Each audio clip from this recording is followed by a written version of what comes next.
اعوذ باللہ من الشیطان الرجیم بسم اللہ الرحمن الرحیم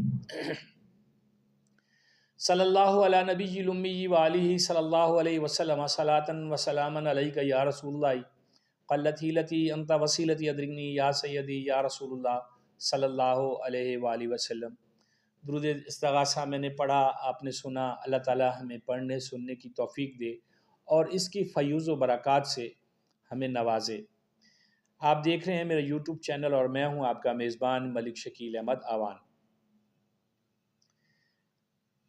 ہمارا جو موجودہ دور گزر رہا ہے وہ خیر جب سے میں نے ہوش سنبھالا ہے تب سے یہی دیکھ رہے ہیں کہ یہ مہینہ مشکل ہے، یہ وقت مشکل ہے، گزر جائے گا، لیکن وہی جو کہتے ہیں نا پنجابی میں ڈنگ ٹپاؤ پالیسی ہمارے ملک میں چل رہی ہے شروع سے آج تک۔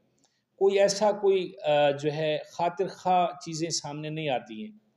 ابھی ایک بڑی تلخ قسم کی بات میں آپ سے شیئر کرنا چاہ رہا ہوں کہ مہنگائی کا شور ہے، اور عام آدمی جو ہے ڈیلی ویجز پہ کام کرنے والا مزدور جو ہے، فیکٹری کے ملازمین جو ہیں یا چھوٹے ملازمین، درمیانہ طبقہ تو خیر اب بالکل ہی میں کہتا ہوں کہ ایک لٹکا ہوا ہے، جیسے سولی پہ لٹکا ہوا ہے، کیونکہ نہ تو وہ اوپر دیکھ سکتا ہے، اوپر دیکھے تو دستار گرتی ہے، نیچے دیکھے تو دستار گرتی ہے، اور غربت نے جو ڈیرے لگائے ہوئے ہیں اس میں ایک جو ہے مہنگائی، اس کا طوفان جو برپا ہے، بالخصوص اس رمضان المبارک کے مہینے میں تو بہت زیادہ جو ہے وہ مہنگائی کا سیلاب آ جاتا ہے۔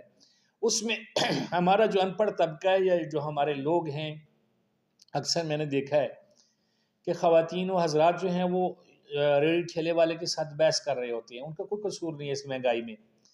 مہنگائی تو پیچھے چلتے آ رہے ہیں، وہ مافیا ہمارے ملک میں مافیاز ہے، ڈرگ مافیا ہے۔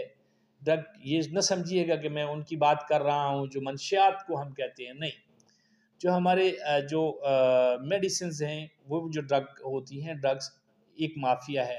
ہمارے ملک میں پیٹرولیم مصنوعات ہیں، مافیا ہے۔ ہمارے پاس جو بھی کام ہے مافیاز سے چلتے ہیں، لینڈ مافیا ہے، بہت سارے مافیاز ہیں، لیکن یہ مافیاز ہمیں معافی نہیں دے رہے، پتہ نہیں یہ کب معافی دیں گے، کچھ سمجھ نہیں آتی ہے، نہ کوئی معافی دلوانے والا ہے، اور یہ تو دینے کے ارادے سے آئے ہی نہیں ہیں۔ میں بات کر رہا تھا مہنگائی کی، تو ہوش ربا قسم کی میں آپ سے بات جو کرنا چاہتا ہوں وہ یہ ہے کہ سوئی سدرن گیس نے، ایک ناردرن گیس ہے، ایک سدرن گیس ہے، سوئی سدرن گیس نے جو ہے وہ بھی 1 جولائی سے اس سال سے اپنی ریٹس بڑھانے کا جو ہے، گیس کی قیمتیں بڑھانے کا جو ہے وہ سمری بھیجی ہے، درخواست دے دی ہوئی ہے۔ اب سوال یہ پیدا ہوتا ہے کہ عوام کی رگوں سے کتنا خون نکالا جائے گا، کتنا خون نکالا جائے گا تاکہ یہ ملک چلتا ہوا نظر آئے۔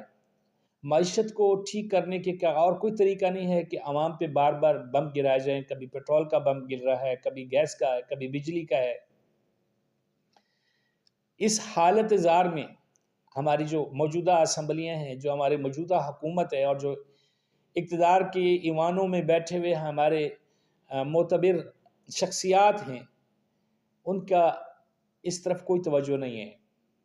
کرسی بچاؤ مہم چل رہی ہے، اور یقین کریں کہ یہ جو اس وقت حکومت جس کو لوگ کہہ رہے ہیں PDM-2 کی حکومت ہے، بڑی متنازع قسم کی حکومت ہے، اور بڑے معاملات ہیں، بہت ساری چیزیں سوشل میڈیا پہ خبروں کی زینت بن رہی ہیں، لیکن جب سے یہ حکومت معرض وجود میں آئی ہے، اسمبلی میں صرف شور شرابہ چل رہا ہے، عوام کی کوئی بات نہیں ہو رہی ہے، وہی چیزیں چل رہی ہیں، اپنی آپ بچاؤ مہم ہے، اور اس مہم میں عوام کا کوئی فائدہ نہیں ہے۔ ہمارے لیڈرز کو کہاں پہ فائدہ ہو سکتا ہے، اسی چیز کی بحث ہے، چاہے اقتدار میں ہیں اور چاہے اپوزیشن میں ہیں۔ یہاں پہ ہماری بات، عوام کی بات جو ہے، میں ہماری اس لیے کہتا ہوں کہ ہم عوام ہیں، عام لوگ ہیں، ہم لوگ، ہماری بات کرنے والا کوئی نہیں ہے۔ اس کی وجہ کیا ہے؟ اس کی وجہ یہ ہے کہ ہمیں اتنا کو پست کر دیا گیا ہے، اتنا کو مجبور کر دیا گیا ہے کہ اپنے حقوق کے لیے کوئی بندہ آواز نہیں اٹھا سکتا۔ میں ایک ویڈیو دیکھ رہا تھا کہ ایک حقوق کی بات تو بہت دور کی بات ہے، ہم تو اسلام کی، مسلمانوں کی بات بھی نہیں کر پا سکتے ہیں کہ انڈیا میں ایک میچ کا میں نے سنا دیکھا بھی تھوڑا سا کہ ایک بندے نے جو ہے وہ وہاں پہ فلسطینیوں کے ساتھ ہمدردی کے لیے جو ہے وہ پرچم اٹھایا ہوا تھا یا کیپ پہنا ہوا تھا، اس کی بڑی وہ وائرل ہوا بندہ. اور یہاں پہ بھی ایک چیز وائرل ہوئی ہے، یہ ابھی جو پی ایس ایل چل رہی ہے ہماری، اس میں بھی ایک بندے نے جو ہے وہ فلسطین کا جو پرچم ہے وہ بلند کرنے کی کوشش کی تو وہ چھین لیا گیا. ہمیں کتنا مجبور کیا جا رہا ہے، نہ تو ہم اپنے حقوق کی بات کر سکتے ہیں، نہ انسانوں کے حقوق کی بات کر سکتے ہیں، اور نہ ہی ہم عالم اسلام میں جو ہمارے بہن بھائی جو اس وقت پس رہے ہیں ہم ان کے حقوق کی بھی بات نہیں کر سکتے. یہ تو لمبی باتیں ہیں، لیکن بات یہ ہے جو میں بات کر رہا ہوں کہ اب گیس بم تیاری ہو رہی ہے گرانے کی، ہر طرف ڈو مور کا مطالبہ ہے، آئی ایم ایف ہے وہ ڈو مور کہہ رہا ہے، ہر بندہ جو ہے ہم سے چھین رہا ہے. پرائیویٹائزیشن کی طرف چلے جائیں، سارا کچھ ڈیمانڈز آ رہی ہیں، ہمارا ٹوٹلی جو لائف سٹائل ہے ہمارے ملک کا جو وہ سارا جو ہے وہ اغیار کے جو ہے مشوروں سے چلتا ہے. اس طرح کب تک یہ نظام چلے گا؟ کیا یہ مہنگائی کرنے کے بعد کیا پھر بھی معیشت اسی طرح رہے گی؟ عام آدمی کے حالات کب بدلیں گے؟ اس کا کوئی منصوبہ نہیں ہے کسی کے پاس.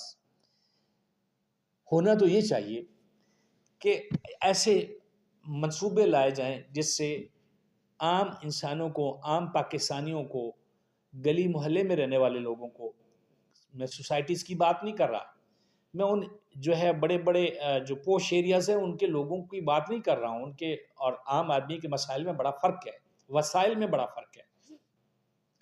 تو کیا یہ مہنگائی جو ہے اس سے چھٹکارا حاصل کرنے کے لیے صرف غریب رہ گیا ہے؟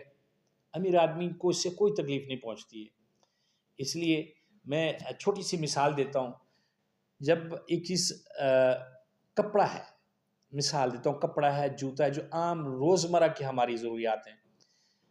کپڑا پہنے بغیر بھی ہم نہیں رہ سکتے ہیں، جوتا پہنے بغیر بھی ہم نہیں رہ سکتے ہیں. سستا پہنے، اچھا پہنے، یہ ہماری پاکٹ پہ، ہمارے بجٹ پہ ڈیپینڈ کرتا ہے. حکومت کے پاس وہ ہمارے لیے کچھ بھی نہیں ہے. اب معاملہ یہ ہے کہ کپڑے والے جب فیکٹریز پہ آپ جب کرتے ہیں، آپ بجلی کا بل، گیس کا بل، جب ان کی یونٹس پرائسز بڑھتی ہیں، پروڈکشن میں ریٹ بڑھتا ہے، اور وہ جو پروفٹ چل رہا ہوتا ہے، ایک جو پروڈکشن سے وابستہ جو کارخانے ہیں، جو مالکان ہیں، وہ اپنا پروفٹ رکھ کے ہی آگے ریٹ بڑھاتے ہیں، پھر ہول سیل میں آتا ہے، پھر ریٹیلر کے پاس جاتا ہے. اس کا فرق تو عام عوام کو پڑتا ہے، نہ تو ریٹیلر کو پڑتا ہے. اس کا پروفٹ چل رہا ہے، کون سا کسی نے خریداری ترک کر دینی ہے؟ کپڑا نہیں پہننا، جوتا نہیں پہننا، پروڈکشن بھی بند نہیں ہونی ہے، اس نے بھی چلنا ہے. سیل میں تھوڑا سا فرق آ جائے گا، لیکن پروفٹ کا جو ریشو ہے وہ وہاں پہ رہتی ہے. پستا کون سا طبقہ ہے؟ وہ جو خریدار ہے، جو عام خریدار ہے، وہ پستا ہے. اس میں ابھی گیس مہنگی ہوگی، عام آدمی پہ ہی اس کا اثر پڑے گا، عام لوگوں پہ اس کا اثر پڑے گا. اب روٹی جو ہے وہ 25-30 روپے کی تندوروں پہ مل رہی ہے، نان 30 روپے کا مل رہا ہے. گیس مہنگی ہے، جہاں پہ جاؤ وہ یہی کہتے ہیں گیس مہنگی، اور یہ سچ ہے، مہنگی ہے. لیبر مہنگی ہے، لیکن اس میں کوئی ایسی پالیسی نہیں ہے جس کو اڈاپٹ کر کے حکومت عام عوام کو سکھ کا سانس دے سکے. تیار ہو جائیں بہت جلد. آپ لوگ بجلی کی بھی روزمرہ جو ضرورت ہے، گیس ہے، یہ چیزیں مہنگی ہو رہی ہیں اور بتدریج ہونی ہیں. یہ اربوں روپے کے جو ان کا جو خسارے ہیں وہ کیسے پورے ہو سکتے ہیں؟ آپ اس بات سے اندازہ لگائیے کہ بہت سارے سیاستدان، میں نام نہیں لیتا ہوں، بہت سارے سیاستدان ہیں، بہت سارے سیاستدان کے عزیز و اقارب ہیں، چہیتے ہیں، من پسند لوگ ہیں، ان کی فیکٹریاں ہیں، ان کے بڑے بڑے کاروبار ہیں، ان کے ذمہ بہت سارے واجبات ہیں، وہ ادا نہیں کرتے ہیں، وہ قسطیں کروا لیتے ہیں. میں تو ایک خبر پڑھ رہا تھا، ایک بہت بڑی شخصیت ہے، ان کے ذمہ کروڑوں روپے کا جو ہے وہ بل ہے، ڈیو ہے، اور بجلی کے حوالے سے ان کے اچھی صنعت ہے، اور وہ 3,000 روپے مہینہ کے حساب سے جو ہے وہ اس میں انہوں نے قسط کروائی ہے. یہ ایک خبر میں نے دیکھی تھی. اللہ کرے سچ نہ ہو، لیکن آپ بہت سارے لوگ آپ میں سے یہ جانتے ہیں، سروے کر کے دیکھ لیں، مل کے دیکھ لیں، بہت سارے ہمارے ادارے ایسے ہیں، بہت سارے ہمارے ادارے ایسے ہیں. کچھ عرصہ پہلے مجھے لاہور میں میونسپل کا آفس جو ہے وہاں پہ جانا ہوا، لاٹ آفس میں، جو لاڈ کا آفس کہتے ہیں، میٹروپولیٹن کا مین آفس. وہاں پہ لائٹ نہیں چل رہی تھی، بجلی کا بل بقایا ہے، بجلی کٹی ہوئی ہے. وہ جنریٹر پہ کام کر رہے تھے، یعنی کہ وہ ایک تنبا، پھر وہ کڑوا کریلا نیند چڑھا. کیا وہ اخراجات کہاں سے پورے ہو رہے تھے؟ کیا وہ اپنی جو وہاں پہ ملازمین ہیں یا جو وہاں پہ آفیسرز ہیں وہ اپنی جیب سے دے رہے تھے؟ نہیں، انہوں نے موبائل بھی چارج کرنا ہے، انہوں نے کام بھی کرنا ہے، انہوں نے کمپیوٹر بھی چلانا ہے، انہوں نے دیگر جو وہاں پہ ایسوسیشن استعمال کرنی ہے جو بغیر بجلی کے نہیں چل سکتی ہیں. لیکن بل پے کرنے کی طرف نہیں ہے. کروڑوں روپے کے بل ہسپتالوں کے ذمہ ہیں، یہ کس نے دینے ہیں؟ اگر یہ چیزیں محکموں کو، جیسے بجلی وابطہ کا محکمہ ہے، اس کے واجب جو واجب ہیں، جو بجلی کے بل جو اس کے پاس واجب الادا ہیں، وہ اگر وقت پہ ادا ہو جائیں تو اداروں میں بھی سکون ہو جائے. لیکن اس طرف کوئی توجہ نہیں ہے. صرف اس بات پہ توجہ ہے کہ چیز کو مہنگا کرو، عوام کو تکلیف دو، عوام کی جیب سے پیسے نکالو اور اپنی عیاشیاں پوری کرو. اور یہ جو حکومت گزر رہی ہے، یہ جو اس وقت حکومت چل رہی ہے، یہ جو دور گزر رہا ہے، یہ تو ہے ہی ویسے ہی کھینچتانی کا دور ہے.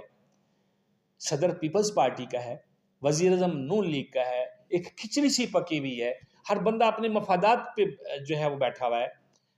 اس کا مطلب یہ نہیں ہے کہ جن کے سروں پہ میں کہتا ہوتا ہوں، میں اکثر اپنے جو ولاگز ہیں ان میں کہتا ہوں کہ اس عوام کے ووٹوں سے آپ اقتدار میں آتے ہیں. جب عوام نہیں رہے گی تو ووٹ کون دے گا آپ کو؟ حکومت تبھی وہ کہتا ہے نا کہ شریکہ ہو تو مزہ آتا ہے نا، شریکاں دی لگی گل تے بندے نو چس آندی رہن دی. لیکن ایسا نہیں ہے، آپ تو دبائے جا رہے ہیں. ہمارے جو مقتدر لوگ ہیں وہ تو غریب کو دبائے جا رہے ہیں. غریب کے لیے کچھ کریں گے، شاید آپ کی زندگی میں کوئی اچھی جو ہے وہ آ جائے. اس لیے کہ اگلے جہاں جا کے جب اس خالق کائنات کے دربار میں پیش ہونا ہے تو وہاں پہ کیا بچہ بچہ شکایت کرے گا کہ ان لوگوں نے اپنے پلے سے کچھ نہیں کیا، صرف پلے انہوں نے باندھا ہے، پیسہ اکٹھا کیا ہے، انہوں نے عوام پہ پلے سے کچھ نہیں لگایا، عوام کے پلے سے چھینا ہے. تو میری اس ویڈیو کے ذریعے میرا ریکویسٹ ہے، میرا میسج ہے کہ غریب کو جو ہے عوام کے حالات پہ رحم کیا جائے اور اس معاملے کو بند کیا جائے، اس تدارک کیا جائے کہ یہ کس طرح مہنگائی کو روکا جا سکتا ہے. یہ تو ایک طوفان ہے، اور یہ کہنے کو تو گیس مہنگی ہوگی، اور جو اس گیس پہ معاملات چلتے ہیں وہ کہاں پہنچیں گے.